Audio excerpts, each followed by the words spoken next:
Shall we begin? Shall we begin? So check it, right? I got a chance to watch Marcy Made. I never knew the documentary existed. And, yo, it's crazy because it's like, first of all, before I even start this video, let me say shout out to Dehaven. As content creators, we react to content. Once you get on the internet and you start making content, you got to deal with the scrutiny of content creators. You know, this is just what we do. Nothing personal.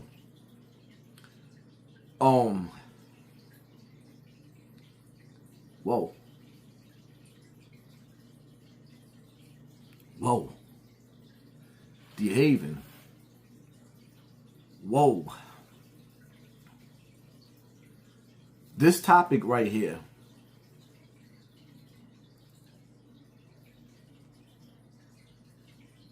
It just inspired me to pretty much start talking about how friends become enemies a little bit more. This situation right here with Dehaven and Jay Z.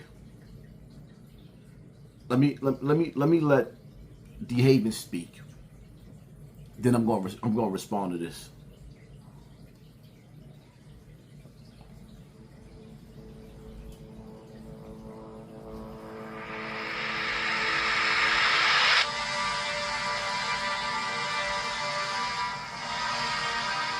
I can recall, like, one of the worst positions Jay put me in that severed our relationship and our friendship. You know what I mean? I had got locked up on a parole violation or something. And while I was locked up, you know, Jay just pulled a funny ass move, went behind my back, started fucking with my connect and my clients with no permission, with no message, no nothing. Like, I had sat there for a month already, you know what I'm saying? And had talked to some of my clients on the phone, like, they like, yo, you gonna be in there for a minute? And I'm telling them, yo, you know, give me a second, I'll put something together for you. Meanwhile, while I'm thinking about how I'm gonna put something together, Jay chose on his own to actually go behind my back. And he violated. And when he went behind my back and did that, it so happened he got caught by some other folks that I fuck with, and that shit looked shady. My other folks knew Jay wasn't supposed to be fucking with that connect unless I knew, and they knew I ain't know. So they handled their business. They did exactly what niggas were supposed to do under the rules and guidelines when you in this game. So that resulted to shots being fired at him. That resulted to him being robbed for some work and all of that. You know, it's a small shit, but it meant something because his life almost got took behind that shit. But the position he put me in, I mean, I got my little brother and I got my niggas I fuck with, you know what I mean? And that's like my brother too. We all come from the same set. And I'm like, all y'all my brothers. We could get past this shit. You know what I'm saying? No, you can't. You absolutely can't. See, all the stuff that you talk about, what you've been through with Jay, what you did for him, bringing him through the game, and then you got to this point right here. This was the point of no return. Everybody has a deal breaker in a relationship where enough is enough. So Jay Z's your little brother, the way you described it, and you just described the other dude that was your little man's sort of like your brother. So Jay Z's supposed to have meant more, which means that if Jay went behind your back, the connect that you was dealing with knew that Jay went behind your back, and the customers, or rather the people that you was doing business with, knew that Jay was doing that.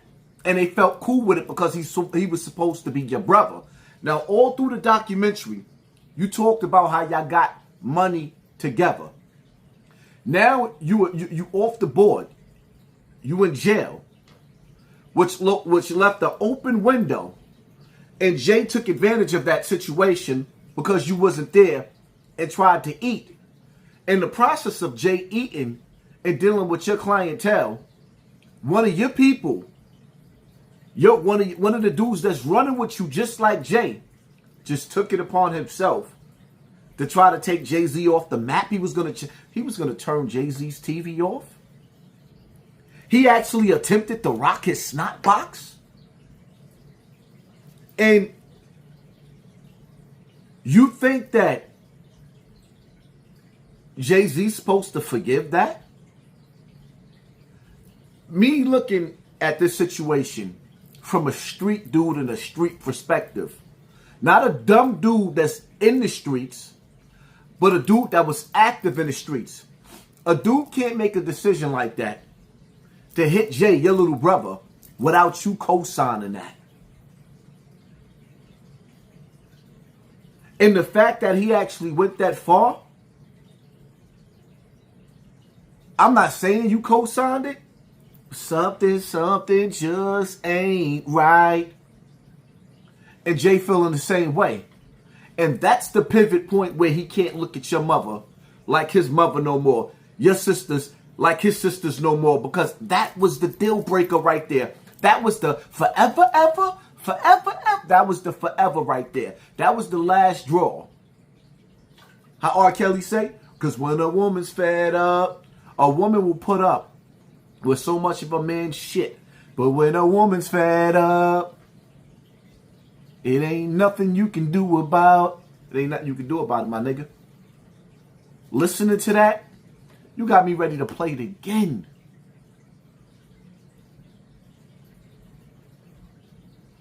Did I just hit, like, I'm listening to the whole documentary and almost getting mad at Jay. Getting mad at Jay. Like, yo, damn, Jay, you just left your brother behind like that? I'm thinking to myself, like, well, damn, did this brother tell on Emery? What really happened between you and Emery? That's still not clear, but okay, cool. Do Emery feel like you set him up or something like that? We don't know. But I'm not even going to push that narrative. I'm just going to let your words, yo, Dehaven. Wow.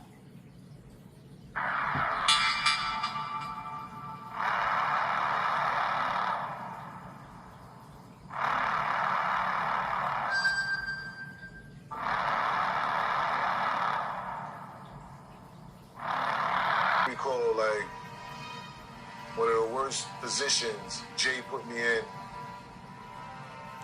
that severed our relationship and our friendship. You know what I mean? I had got locked up on a parole violation or something. And while I was locked up, Jay just pulled a funny ass move, went behind my back, started fucking with my connect and my clients with no permission, with no message, no nothing. Like, I had sat there for a month already. You know what I'm saying? And had talked to some of my clients on the phone. Like, they like, yo, you gonna be in there for a minute? And I'm telling them, yo, give me a second, I'll put something together for you. Meanwhile, while I'm thinking about how I'm gonna put something together, Jay chose on his own to actually go behind my back. And he violated. And when if Jay was your partner, y'all was already running together, why you didn't tell Jay, yo, take care of that and break me off with some bread? Why would he have to go behind your back? I'm confused. The playing field was open, wasn't it? You was locked up, wasn't you? went behind my back and did that, it so happened he got caught by some other folks that I fuck with, and that shit was shady. My other folks knew Jay wasn't supposed to be fucking with that connect unless I knew, and they knew I ain't know. So they handled their business. They did what exactly. They handled their business. I didn't know because that connect was a secret, but somehow Jay made his way to that connect So now that connect was off limits. He can't get bricks from that connect? That's confusing to me. It doesn't even make any sense. Your clientele, him not supposed to be messing with your clientele. I could understand you feeling some type of way. But yet and still, you're not in the streets no more. He meets your new connect that he's not supposed to know nothing about, but he's dealing with him now. And he's dealing with, because I'm pretty sure 9 times out of 10, the connect reached out to him. But Jay's in violation. The connect decided to hit Jay off, but Jay's in violation. Okay, cool. Now you got other niggas that Jay's supplying that was part of your clientele. Supply and demand, but he's in violation. Now, it was okay for your clientele to go see anybody else and get money with anybody else but your little brother. And because your little brother went behind your back and got money that was on the table, he's in violation. It almost cost him his life. And you want to know if y'all could be friends again? Wow. The nerve of you. I'm only playing what you saying. And if somebody in your corner in the streets is not telling you the same thing that I'm telling you, obviously these niggas ain't your friends and y'all all delusional. Exactly what niggas were supposed to do under the rules and guidelines when you in this game. So that result to shots being fired at him, that result to him being robbed for some work and all of that. You know, it's a small shit, but it meant something because his life almost got took by. He's what? He got shot at. He got robbed. He got shot at. He got robbed, and you said that's small shit?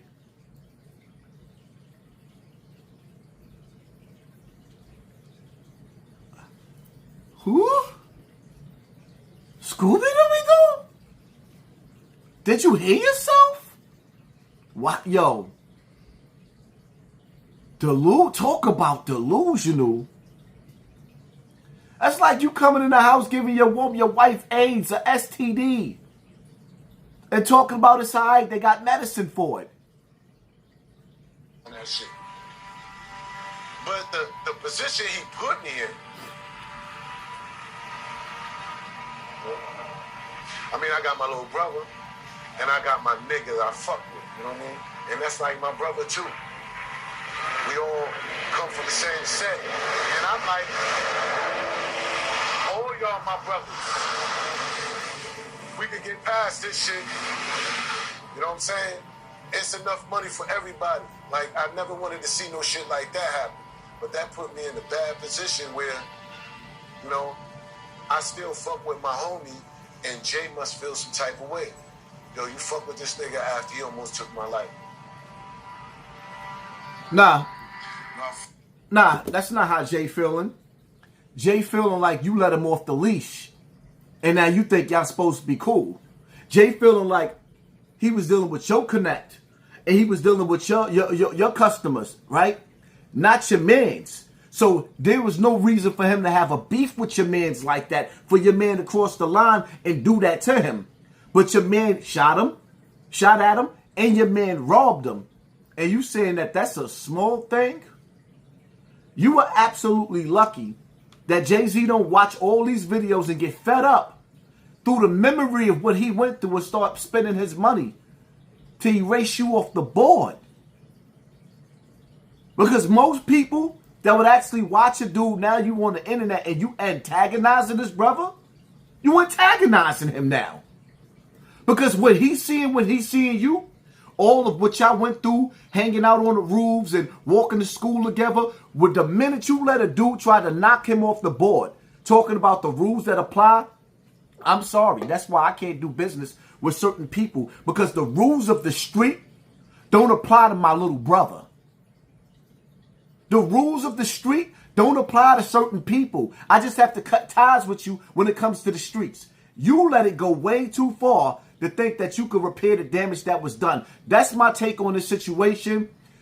Big up to you for doing the construction and learning carpentry and stuff like that. I salute you on that, because one of the things that I want to learn is carpentry. I got some lizards right now and I want to build them a dope like environment. So if you're a carpenter out there and you're watching this video, I want to build like a 6-foot encagement for my lizards or whatever the case may be. You know, I'm into animals and stuff like that. I would love to be a carpenter. Keep doing what you're doing, Dehaven. This is constructive criticism. Somebody should have been told you this. I don't know who watched this documentary and overlooked that part. Wow. That part. Now hit that like button, hit that share button, hit that subscribe button. And pay attention to your circle before. Pay attention to this circle before they hurt you. And in this situation right here, Jay seen an opening on some business because his man was in jail. His man felt some type of way. Jay probably thinking, why he didn't put me onto this right here anyway? He was probably already feeling some type of way, like, yo, this nigga ain't. He sees an opening in his circle. Somebody connected to his circle. It's sort of like when I was in the hospital. It's only one person in the hospital with me. Makes a phone call and talks to somebody else, and that person that he spoke to start leaking my information on what hospital I was in and what hospital I went to next after I got shot. You got to pay attention to your circle, because sometimes it don't be your man's, it be your man's that'll earth you. I'm out.